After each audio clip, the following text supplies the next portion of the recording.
Well, I have the privilege then of being able to introduce Dr. Sharon Murchie.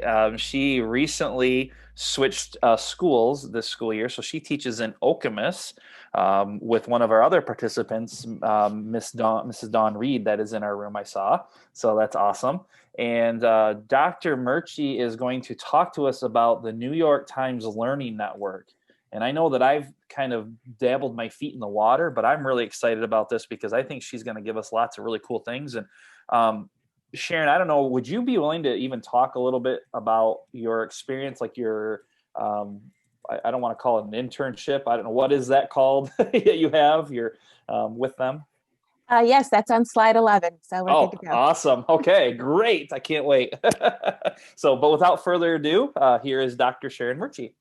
Awesome. And I have to give a shout out to Cole Trevino, who is in the room, who I had the pleasure of teaching. So it's kind of cool when it comes full circle um, and I get to see some of my former students as soon to be colleagues. So I'm Sharon Murchie, and I'm going to talk to you about the New York Times Learning Network. And like Jeremy, I was a dabbler up until this last year. Didn't know very much about it, but stumbled across a link to the New York Times teaching project. And I thought, oh, well, that sounds interesting. And I applied and I got in, and my mind was blown. So I want to share with you um, kind of a lot of the stuff that I've discovered. Um, So a couple of caveats before I get started. The first is that I do not work for the New York Times. I am just showing you things that I have seen and that I know, but I am not a representative of them. And so I'm just showing you what resources are available. Another thing is that I am presenting right now just off of a single screen, single laptop. So questions in the chat are awesome, but I can't answer them directly. Otherwise, I'm going to get really confused and click the wrong thing and it gets ugly. But I We'll will help you have with that, Sharon. cool. I will have time at the end and absolutely respond. It's just that I can't respond very well in the moment. The third is that I've really struggled over the last week on how to figure out how to present this information um, in a way that's really effective. I'm not a direct instruction teacher, but I have learned by teaching fully remotely this year that sometimes direct instruction is necessary. And also there are so many resources here that I want to show you. So this is going to be a little bit of a sit and get. On the other hand, if you like me have been, I think this is entering my 8th hour of being on Zoom today, sit and get might be what you want to do. Um, so anyway, I'm going to show you some of the resources that I have found at the New York Times. So first of all, students in U.S. high schools can get free digital access to the New York Times until next September. This is fantastic. And if you do not have your students already signed up for the New York Times, do it now. Because not only are the resources on the Learning Network amazing, but it opens up the entire New York Times for your students. And so they have access to news that's not curated by TikTok, coming at them. So I would definitely sign them up. It's pretty easy to sign them up. You have to sign up with your school email. You have to import your students' email addresses. So you have to import all of their addresses. The New York Times will then generate an invitation out to your students, and your students have to click through the invitation to complete the sign up. I learned the hard way that those invitations do time out. So, don't send out the invitations on a Friday because it'll time out by Monday. But you can resend. It just means you have to log back in. But it does work. And then they get free access to all of the resources there for the year. So at the Learning Network, there are so many things available. I got to get my chat bar out of the way. First of all, for students, and these are all activities that you can do daily, weekly, but there's a lesson of the day that they write up. There are writing prompts. There are quizzes, news quizzes, and country quizzes. There are multimedia. There are contests that run. There's a student opinion section, and so many different activities for students that are complete lesson plans, and great ideas. There are also tons of resources for teachers. For example, there's the writing webinar series. This right here, 80 tips for remote learning from seasoned educators. This was put together from the teaching project this last year. In fact, I just happened to do a search in it to see, oh, hey, there's my tip. I don't even remember what I put in there. But also that's kind of cool. Now I'm quoted in the New York Times. There's webinars. There's so many resources here for teachers. And there's also a full writing curriculum available there. So if I can click my link, here we go. There's a 7-unit writing curriculum that's present. Now, the lesson plans don't look like the traditional lesson plans that you might have to hand in to an administrator for evaluation, but it's everything you would need to know to be able to really dive in. So for example, each unit, there are 7 different units. Each unit has writing prompts, opportunities to practice writing for an authentic audience, practice with mentor texts from the New York Times, so using New York Times articles as the mentor texts and models, teaching ideas, webinars on how to teach the content, and then a contest that your students could enter as a culminating project. So all 7 units have all of this information. The first unit is on the personal narrative essay. The second unit is on writing reviews, like music reviews and movie reviews. The third unit is on analysis and connection making. The fourth is on informational writing. The fifth is on argumentative writing. The sixth is on podcasts. And the seventh is on independent reading and writing. So just a ton of resources there. And that's all for teachers on the teacher side.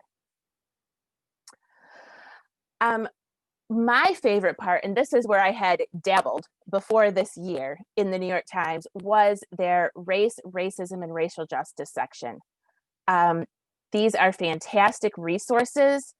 And so I want to show you this video series on, they call it Hyphen Nation, and it's just stunning and so powerful. Any unit that you might be talking about American literature or anything that's dealing with any sort of race relations, it's just so powerful. I definitely feel more American when I travel outside the country. Here in this country, I'm a Black man first, American second. Our history is completely different. When you look at other histories of people who've immigrated here, while there may be pain and suffering in their immigration story, there's also a triumph and assimilation into the American dream and American culture. Our starting point is a disaster. When I traveled to Ghana, I had traveled to East Africa twice before. So I was disabused from this kind of naivete, like, oh, everybody's my brother. But one of the first things we did is we went to the beach in Accra. And when I looked out at the ocean, it just hit me how I am literally the first person in my family to look to the other side of the Atlantic Ocean and see this perspective from West Africa where my ancestors were taken from. And so that was like, I knew it intellectually, but it's different between knowing something like intellectually and actually feeling that shit. And that's when the waiter came up and he assumed that I was Ghanaian and assumed that, we were like, first generation returning Ghanaians. And, I had to explain to him like the descendants of, sharecroppers and slaves and other great people, but that's how my story starts in America. He kind of stood back and like looked at me and like he stood up and he gave me a hug and he's like, welcome home. This is your home. You're a Ghanaian. And it was like that love right there kind of like almost like affirmed my connection to my humanity. My grandfather had a great job back in Panama, a job that people retired from. And he gave that up so that his children in my generation have access to a better life. So my family came to this country in 1965, and shortly afterwards, Malcolm X was killed, and my family became very much socially aware and into what was happening in America within the Black community. I think with my family not teaching us Spanish is they didn't want us to develop the Latin accent because this was another way to be discriminated upon. Being Black and then having, an accent, it was two strikes. The time I felt most American, when I went to Million Man March, that was incredible. Another proud day, seeing Barack Obama become president. Man. Yo. Never thought I would see that day. I'm just thinking about my grandfather, out in the living room, watching it. And he was like, I can't believe it, Russell. He said, I thought I would live to see the day, to see a Black man become president. And I didn't think you would live to see the day to see a Black man become president. The best days of my life. Okay, so I think it was in middle school. I was in a class where it was mostly white kids. We basically all grew up together. We went from class to class, like grade to grade. And it was me and one other Chinese kid who just happened to be male. They would always tease us saying that, they're going to get married and, just childish things. And one day somebody had put a message on these like LED banners that you could pay to put it like a message on it. And it like insinuated something like, will you go out with me or something like that. And it obviously wasn't him who did that. So, it was somebody playing a joke. And I just remember feeling like, I have this huge set of friends and they're all great and everything, but there's always going to be that one thing that sets me apart, and that's the way I look. And it's my culture. The feeling of not 100% feeling American, it's sad, because I was born and raised here. So why shouldn't I feel that way? But it's literally because of the way I look. When I was younger, I wanted to be American because that's what I thought what success was. To kind of be white, to be tall, to be, dressed up as in a suit and working in Wall Street, making tons of money. And that affected me up until when I made my decision to go to college. But all the kids around me didn't call me American. Whenever they would ask me where I'm from, I would tell them I'm American, right? And they're like, well, where are your parents from? And I'm like, they're Mexican. And they would be like, well, then you're Mexican. I'm like, no, I was born here, I'm American. And they're like, no, you're Mexican. Your parents are Mexican, that means you're Mexican. I felt like I was being told that I couldn't be this picture of success. And then when I got to Mexico, they thought that I wouldn't eat the same things they would eat. They would ask me, are you sure you can eat this? Or are you sure you can handle that? Whenever something came up, like killing a chicken for eating, or like carrying leña, which is wood for fire, I would see how they would do it, and I would do it the way they did it. I wanted to prove to myself that I was Mexican enough, and that I was in the right place, that I wasn't just another tourist, as my mom had said it. She's like, you're going to go over there and you're going to be a tourist. You're not going to be anything else. Ni de aquí, ni de allá. So I'm not from here and I'm not from there. So at first I was like I want to be one and I don't want to be the other. But now I want to be both. It's a marriage of both cultures to then do my own thing. And then that would just be me. So that Hyphen Nation series is so powerful, and it's just 9 very short videos. Another part that is fantastic on the race, racism, racial justice resources, this interactive on how Black Lives Matter reached every corner of America is stunning. And the 26 mini films for exploring race and bias and identity with students, I used those the last several years when I was teaching Between the World and Me. And I'm looking forward to using them again now that I'm in a new school district with a completely different class load. But I do have the opportunity to teach with Dear Martin next semester. And so I'll definitely bring in these mini films again. I mean, if we have time, I'll play a couple of those for you because they're just so accessible to students, and to be able to hear those voices is just so very powerful. So at the Learning Network, and this is just a sampling of things that are there, but these are all different daily and weekly activities that that you can do with students. For example, what's going on in this picture? There's a picture every day, and you can invite students to try to describe what they think might be going on in the picture. And then there is a chance to join the conversation. There's actually like a student comment conversation and posting that students can post on the New York Times with their comments about what's happening in the picture. And they also have this visual thinking series. And then on Thursday afternoon, they reveal at the bottom of the post what's really going on in the picture. So it's just a really cool way. It'd be a great icebreaker, or entry into the class. And I'll show you some ways, or a way that I used what's going on in this picture to help with writing in a couple of minutes. But that's an a great resource. Another one is what's going on in this graph.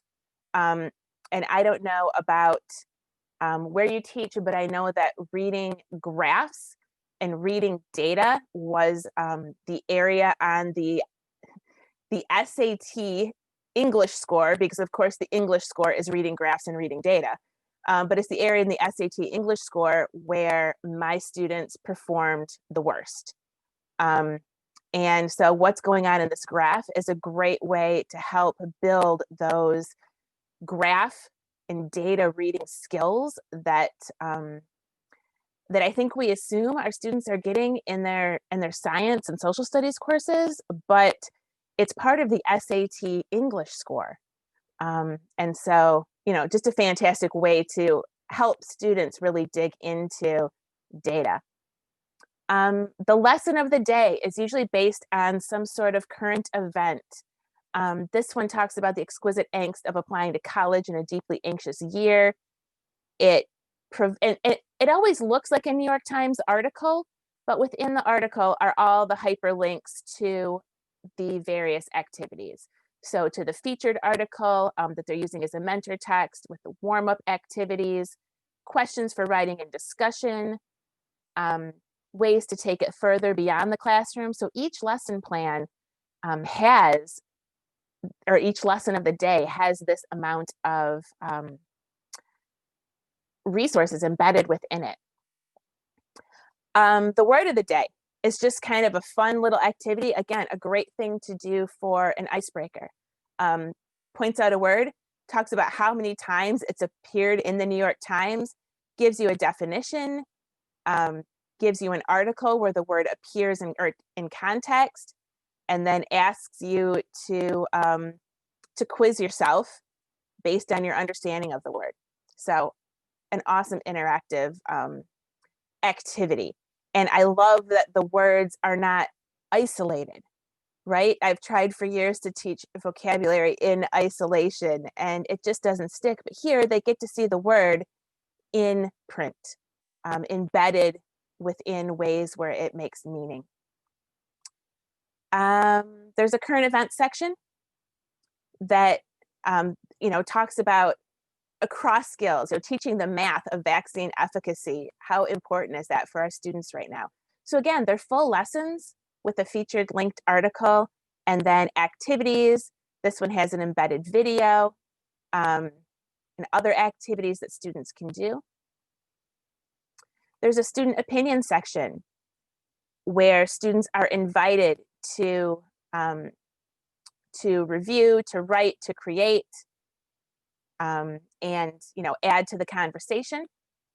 And it says, and then tell us. So this is an interactive, the student opinion section. If students are 13 and older, become involved in a conversation that's, on that lesson plan. Picture prompts. So this is a little bit different than the what's going on in this picture, but it's a writing prompt based on a photo, right? This one says, what are some of your favorite holiday movies and traditions? And then there's a related article that you can read for more content. And then there is a weekly news quiz for students. And there are also weekly country quizzes. I don't think I linked to those, but there's weekly country of the week quizzes as well. So in a situation where we're teaching, a lot of us are teaching remotely, it's really difficult to get a textbook into my students' hands or to know that they're going to read the textbook. But these, all of these resources here, I could teach an entire semester just based off these resources. It's just fantastic. So there are also contests, which I mentioned briefly before. Whoops. Sorry, I can't get to my link. I put it in an unfortunate place. Hold on just a minute. Sorry, I have to time out. There we go. I'm getting a little stupid bar there and I can't click my link. There we go. So there's a student review contest. Remember I talked about the review writing unit. There's a vocabulary contest. This one's just fun and kind of silly, but they invite students to create short videos that define or teach any of the words in the word of the day collection. So this is the word hallucination.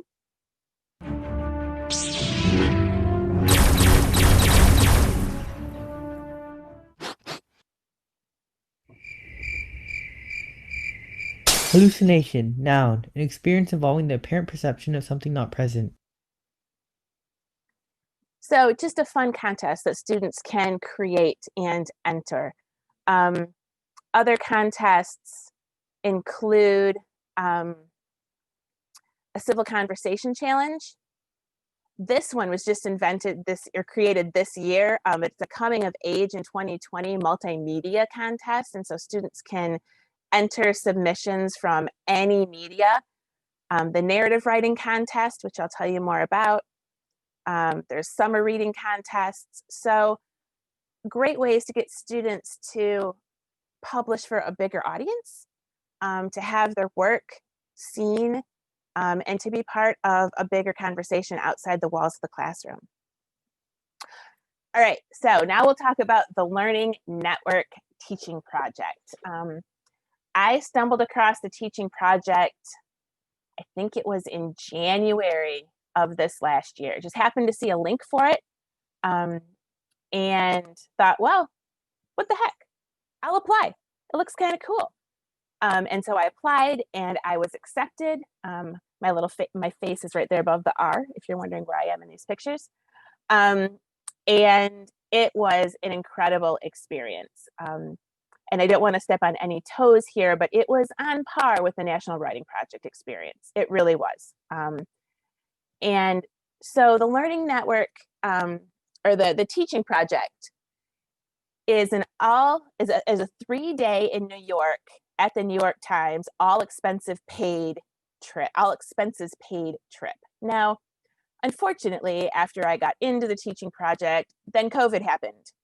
And so we did the teaching project via Zoom this summer, and the 2021 teaching project will also be held via Zoom. It will be remotely and not face-to-face in New York. However, they have still promised that once the pandemic is over, they will fly us out to New York.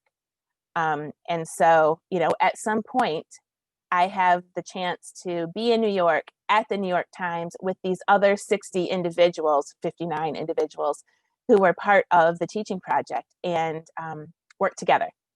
It's a collaboration with 60 teachers from across the United States. It's cross-curricular, which is really cool because so often we tend to just be in English language arts circles. But in order to, one of the things that you had to do for the application process was to talk about how you use the New York Times in your classroom. So there were math teachers there were social studies teachers there were librarians there were language teachers there. So it was a cross-curricular collaboration, which was fantastic. It's actually a year-long project. So 3-day intensive, which are basically 8-hour days for those 3 days. And then monthly meetings, which meet at exactly the same time as this webinar series. So they are all meeting right now while I am here with you. But what they are talking about is how to take the teaching project resources to a bigger audience. And so I think I just checked that box by doing this webinar. Then there's also an invitation to create, implement, reflect on, and present a project that incorporates the New York Times. So some sort of a unit that you build that would incorporate a piece of the New York Times. And then an invitation to create an article or a webinar or another publishable item for the New York Times. So you actually can get published there after participating. The deadline to apply this year is February 2nd, 2020. It's not a difficult application process, but it is a little bit time intensive. So if it's something that you're interested in doing, I would recommend that you click in, look at the things that you have to upload in order to apply so that you have time. Because not only do you have to discuss how you use the New York Times already, and it doesn't have to be in a big way. The only thing I was using from the New York Times when I applied was the video series on race in America. But I talked about how I was using that, and then I also talked about other things I might do with the New York Times. But it is, a piece of writing that you have to submit. You also have to have 2 letters of recommendation, and they send the letter of recommendation link out to your recommenders, and then your recommenders are responsible for turning in those letters. So you want to give them enough time to get those letters in for you. So it does take a little time to apply. So this was my project that I built. So it's 3 days, and there are always icebreakers, which, if you know me as a person, I despise icebreakers. They make me so incredibly uncomfortable, but they were actually really good. It was so well designed, and they did such a great job. I think there were 7 people behind the scenes that were moving you in and out of meeting rooms and activities. And so it just really flowed seamlessly. So there were icebreakers, there were writing prompts, there were times to collaborate. You were able to build collaboration groups with people who had interest levels or teaching areas the same as you. And then there were also cross-curricular groups that you would, work with. So it was just a fantastic way to collaborate. So the project that I created was called Writing Our Own Lives. And I built it based on these contentions that students, especially right now, really feel isolated. Even though they're connected by social media, they really feel isolated, and they really need to hear their own voice and to be heard. And they also need to see accessible models of author's craft. Far too often, we're teaching literature, but then we're asking students to write, and I can't write like John Steinbeck. And so I really felt like students need to see models of good writing that's really current and contemporary. And then also, I needed something that could work face-to-face or online. I needed something that I could flip back and forth with if I ended up in a situation where I was in the classroom one week and remotely the next week. So this was why I built this project. And this was my project proposal. And I can play the little video here. But we had time to work, to collaborate, to create a proposal, and then presented that proposal to small groups for feedback. So this was my proposal. This project is called Writing Our Own Lives.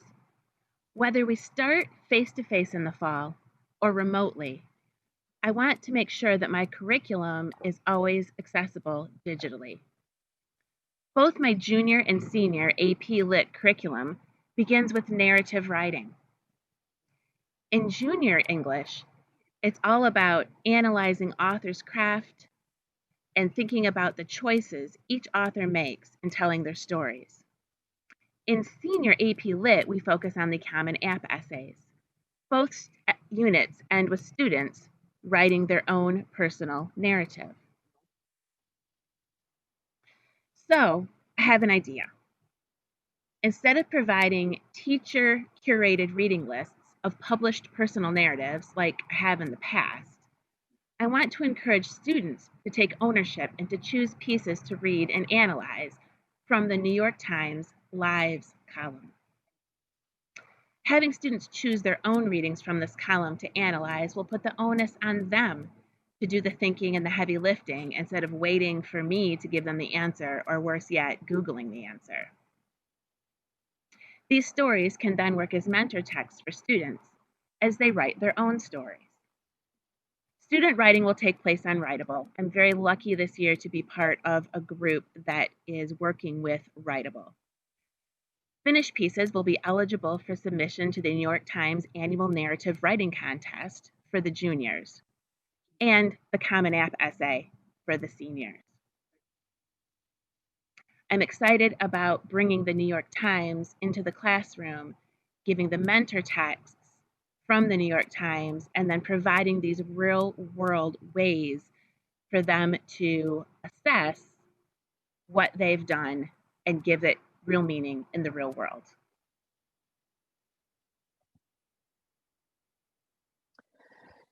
So that was just kind of a brief description, but my goal was to have students reading these short narratives from the Lives column. Now, the Lives column is defunct. They don't take new entries anymore.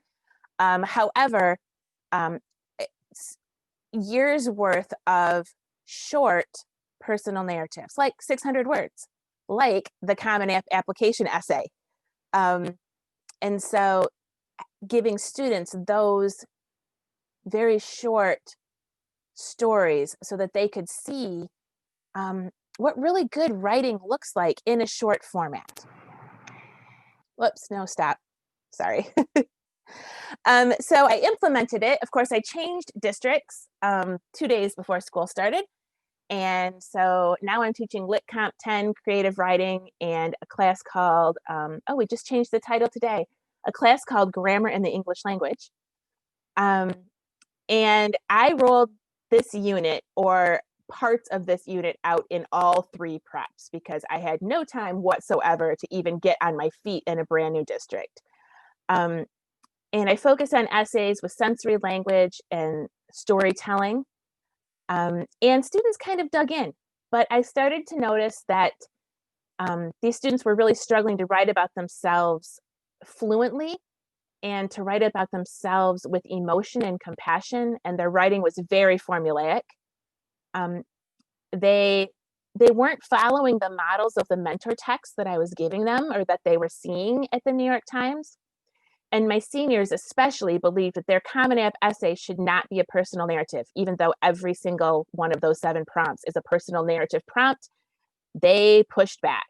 And so I was really kind of struggling.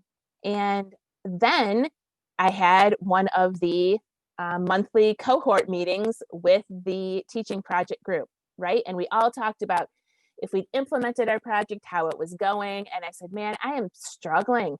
I cannot get these students to write anything that that has emotion and that stays in the story. They all want to say, looking back, I learned that, or whatever. And it was very cold and distant what they were writing.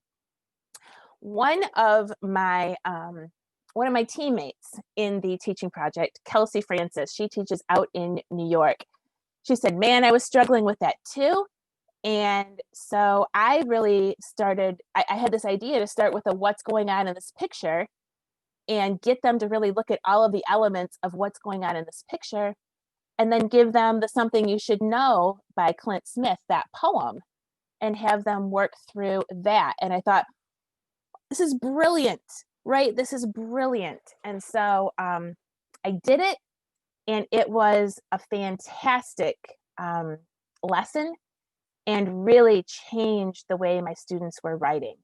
So for example, with what's going on in this picture, I showed this picture to the students and I had them, as you can see, what do you notice first? What does it mean? And then zoom in. Look at the clothing that they're wearing. What do you think's going on? Look at, small details. And then zoom out. Look at the entire group as opposed to one singular person. And to really think about the craft of this photo and the craft of the artist, the photographer who took this photo. And we spent probably a good 10 minutes zooming in and zooming out of specific details. Look at the boxes. Look at the pieces of paper. Look at the ground. What do you notice? And so talking about that as craft, an artist's craft, really helped my students see that these are specific deliberate moves that a photographer makes and that a writer makes. And then we looked at the Something You Should Know poem by Clint Smith. And again, read the whole poem, talked about it, and then zoomed into specific details, and then zoomed out and looked at structure. And just went back and forth with the poem to really get them to dig into this element of craft. And then I had them draft their own poem based on Something You Should Know. And that was kind of the turning point. And I would not have gotten there without this meeting with these other teachers in the teaching project and just talking to Kelsey, who said, oh man, I had this great idea. And it was great. Another person brought up these outstanding college application essays, which are also at the Times. And so I showed these to my seniors and we talked about, these are really good college application essays and they are not formulaic. We especially looked at the one down at the bottom. Sorry, I don't want to make you dizzy here scrolling, but this one by Talina Trebone. And she talks about living on the edge of two different places, living on the edge between her dad's world on an Indian reservation and her mom's world in Flagstaff, and balancing those two worlds. And so I had my students write their own essay about worlds that they balanced between, whether it was cultural or social or physical, or even code switching between school and home, or between church and other aspects of their lives, but ways that they were balancing. And then also showed them last year's narrative contest winners. All 8 of the essays are here. And I had my students go through and look at the 8 essays, all written by middle school and high school students, and really look at the craft of those essays. And this is a graphic organizer right here. And I will put this, a link to this Google presentation in the chat as well. So that, because all of these slides have hyperlinks. But I created a graphic organizer where students could go through and talk about like what they noticed as they read and why was this essay a winning essay.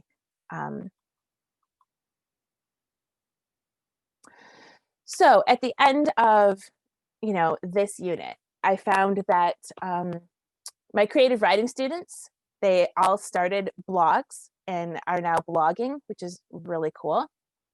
My sophomores definitely became more fluent writers, more forgiving of themselves. They stopped trying to be so academic, writing what they thought the teacher wanted to hear, and instead were writing the story they wanted to tell. About a third of my students submitted their personal narratives to the New York Times writing contests. And my seniors still struggle.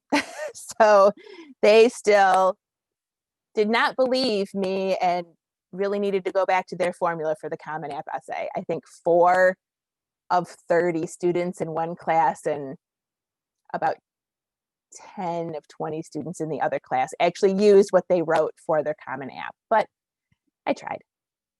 And then things that I want to implement in the future. So the Times uploaded these after I had finished the unit, but they actually do an annotated by the author series, which is really cool, where the authors go through and talk about the writer's moves that they made. But these 3, Speechless, Pants on Fire, and Cracks in the Pavement, these are actually the students who wrote the essays that won the contest. Hi, So, my name is Adam very Bernard cool. Sanders. My essay, Cracks in the Pavement, is about a middle school geography bee where a panic attack really got the best of me. It was my 3rd time sitting there on the middle school auditorium stage. The upper chain of braces was caught in my lip again, and my palms were sweating, and my glasses were sliding down my nose. The pencil quivered in my hands. All I had to do was answer whatever question Mrs. Christofouli, the history teacher, was going to say into that microphone. This is not a story about making an error. This is a story about anxiety, about the feeling of panic, about how it controls you and how it steals things from you that you feel like you should have and that you really do deserve. I'm not saying, I deserve to win, but anxiety steals the chance. And I was so busy counting my pulse and envisioning my demise that I missed Mrs. Christofouli's utterance of the awaited question into her microphone, as I had each year in the past as one of the 2 people left on stage. Why did you decide to write about this particular experience, and why was it meaningful to you? So this is a moment that really stood out as a particular low for me. No matter how scared I am about how others are going to perceive me if I lose, I'm most scared about how I'm going to perceive myself. Am I going to wake up the next morning and be a loser, be a no one, be the kid who made the mistake in my eyes? So, for the 3rd time in 3 years, I got it wrong. And for the 3rd time, I didn't die. I walked home that day, tracing the faults in the pavement and wondering what inside me was so cracked and broken. Something had to be fissured inside, like the ridges and rivers on my desk globe that I would throw out later that evening, but fish from the trash can when the sun rose the next day. I love that last paragraph too. Go ahead and tell us a little bit about it. So when you're normally writing an essay or even like a narrative, your teacher's always going to be like, oh, you really shouldn't use so or but, it's not proper grammar, it's conversational. But this was a piece that up until now I felt was very tense and emotional and painful. And so by starting with so, I am shifting the mood of the piece. So for the 3rd time in 3 years, I got it wrong. And for the 3rd time, I didn't die.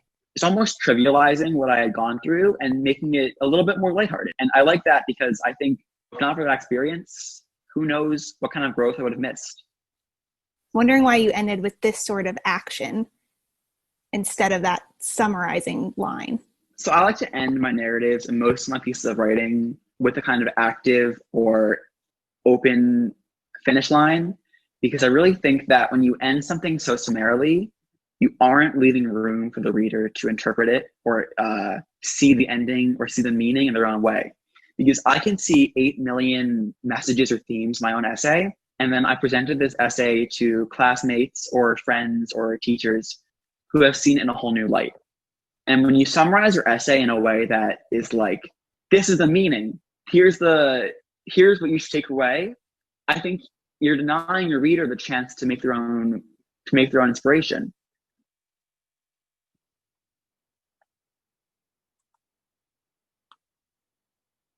So I just think that annotated by the author video is so powerful. And like I said, 3 of last year's winners have annotated by the author videos. This year I had the unit assessment be a reflection essay, but next year I'm going to have students follow this annotated by the author model and record their own annotated by the author as the unit assessment. Because my goal is to really help them see the moves that they are making and to articulate the choices that they are making in their writing. Another thing I'm going to do, I already mentioned, is the conversation on race video series. I'm going to bring that back into the classroom. So there are 8 short videos, all on race, and they all talk about their own experiences growing up in the United States, and they're just incredibly powerful. We have time. I'm going to play this one because this one blew my mind the first time I saw it.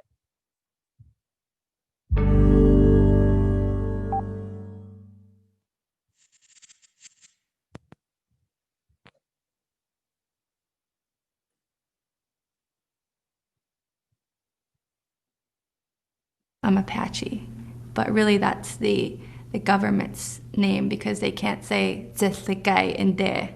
They will tell me how awesome they think it is that I've decided to be a part of my culture. And it's funny to me, it like hits me really weird and I don't like it, and I didn't know why at first, but it's because I haven't decided to be a part of my culture, I live it every day. I'm more comfortable with the term Native, divorced from Native American. I know there are people who use Indigenous, and if there is one term I do not like to be called, is American Indian. And for me, to be Indigenous is to have an intimate and interconnected relationship to a homeland.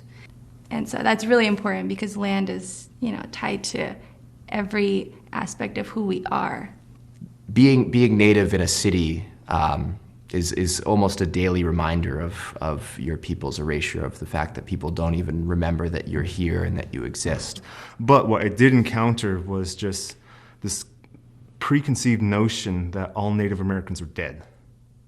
I've had older white men come up to me and say, "Oh man, if this was 40 years ago, I can just do whatever I wanted to."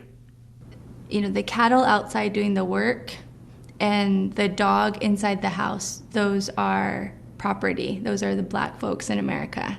They're our property to white men. Then the exotic antelope on the wall, or the exotic, that's the native. That's how natives are perceived in America. We're treated like animals. They monitor our blood quantum. We're the only, besides dogs and horses, I don't know of any other animal that they monitor the blood quantum. The way I explain it to people is like, imagine a pizza with different slices, and let's say 32 slices. Of the 32 slices, I'm 28 Apache. That's my particular blood quantum. And Native Americans in the US are the only minority group who have to prove their nativeness on an Indian card.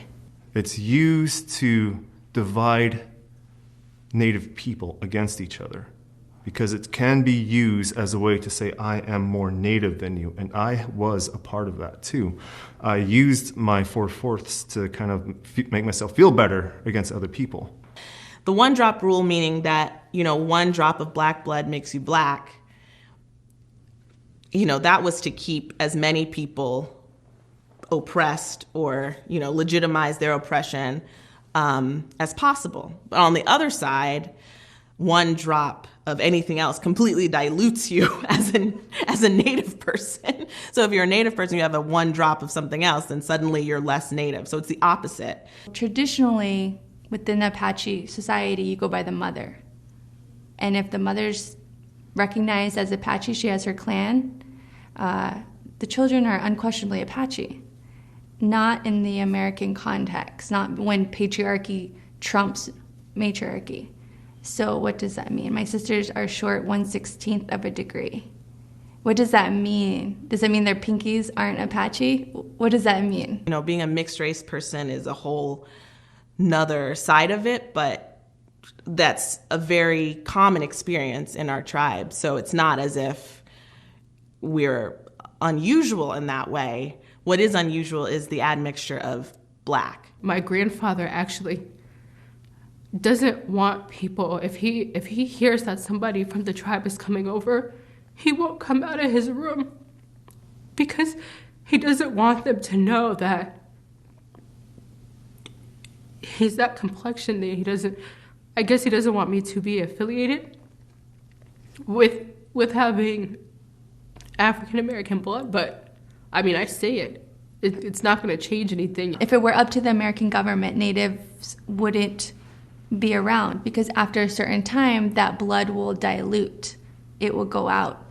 And so if there's no native peoples to provide benefits, then we're not obligated to meet these treaty rights. And if we're not obligated to meet these treaty contracts, then the land is available. The resources are available.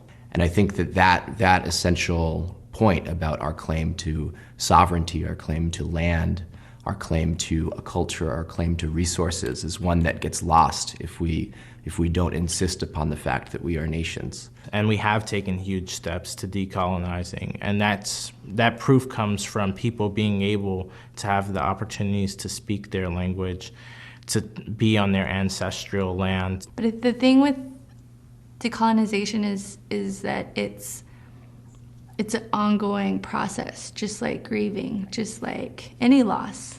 As much as possible now, I try to tell people that I have a Native American name, and maybe it doesn't mean anything to you, but it means everything to me.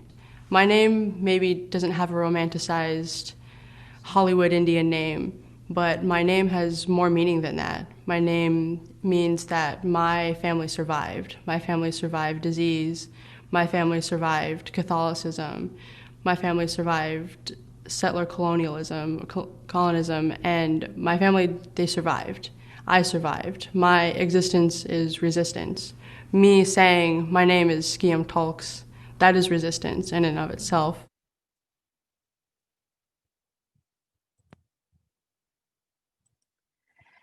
And so it's just so powerful to bring in those voices, right, to my classroom, and encourage my students to tell their stories in similar ways. And then finally, I'm going to keep the 550 journal prompts bookmarked for emergency subplans, for when the internet goes down or the technology Kahoot didn't work or whatever. There are 550 prompts right here that you could easily direct students to make all of our lives a little bit easier. So that is my knowledge of the New York Times Learning Network. And I would encourage each and every one of you to apply for the teaching project because it was a stunning experience. And I guess we can open it up for questions. I can pull up the chat and answer that. My contact information is there, as you see. You can always email me. I'm grudgingly on Twitter, but you can always find me in other areas. And I will stop the share.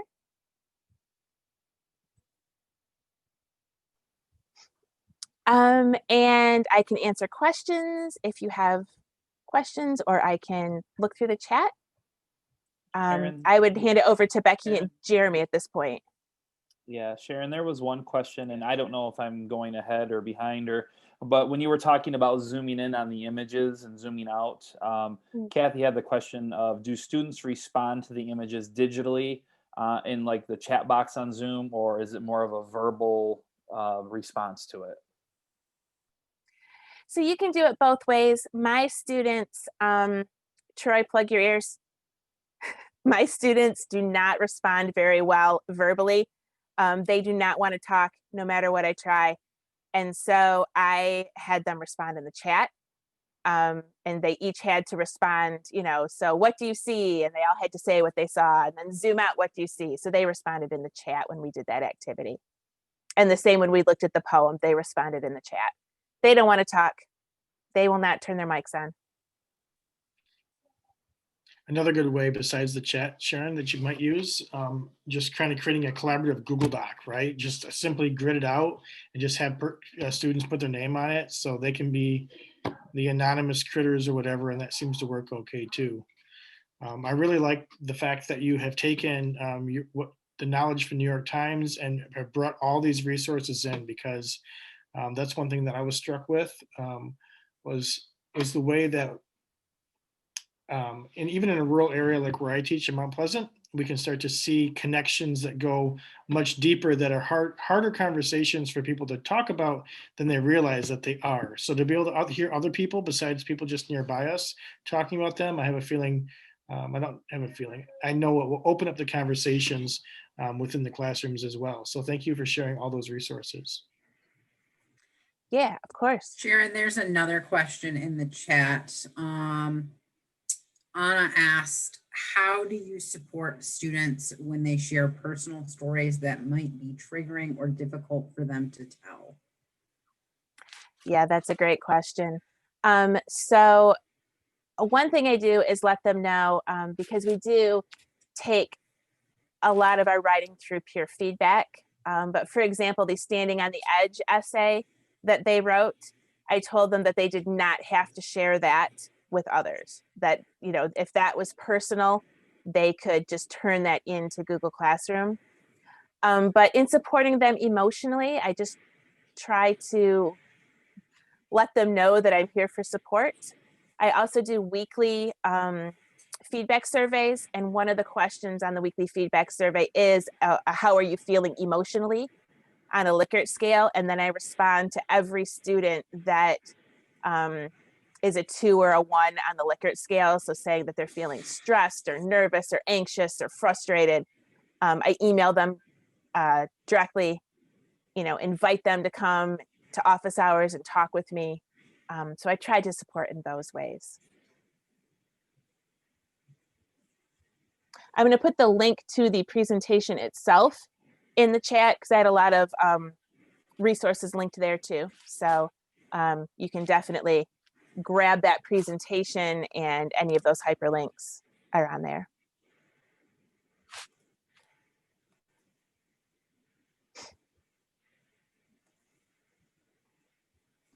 I'll jump in real quick. So if you were to recommend one thing for someone to try between now and the holiday break, is there any one resource that they might really want to jump in and try to take a look at here in their remaining time before the holidays? I think that what's going on in this picture is such a very simple but easy way to get students to look at everything that is going on and all of the choices that the photographer made, and then apply that to looking at writing. The choices we make as the writer, the choices the writers make in what we're reading. So that to me is a one-day activity that you can do anytime. You can do it over and over and over again to help students see more than the summary, but to actually see all the parts that make it up. Wonderful. Thank you. I'll put in my quick public service announcement here at the end. I've already dropped it in the chat, so I'll be very brief to say thank you to Sharon, thank you to Becky and Jeremy for coordinating the webinar series, and to all the writing project teachers that are presenting this year. They are doing this for free, and if you would like to support the work of the writing project so we can lead more professional development in the future, I put a few links in there for you to follow. With that, Jeremy, Becky, anything that you want to say to bring things to a close this evening? I just want to thank Sharon for this amazing webinar with so many resources. As people were talking in the chat, tab overload. I don't even think I can tell what tab is what anymore. So. Yeah, so thank you very much, Sharon. You always seem to blow me away with your knowledge and the capacity to just wow me every time I listen to you talk. So very nice to be able to get access to all these resources, and join us next month. We will be back doing our normal webinar series next month again, and obviously Troy has already done the plug for our one-day conference that we'll have towards the end of January, and we really truly hope that everybody has a very safe and COVID-free holiday, and everybody get some rest and relax a little bit, and try to enjoy your families if you can. Awesome. Thank you so much for being here. Hopefully nobody counted my ums. I hope you have a a great holiday break. Get some rest, read a book for pleasure.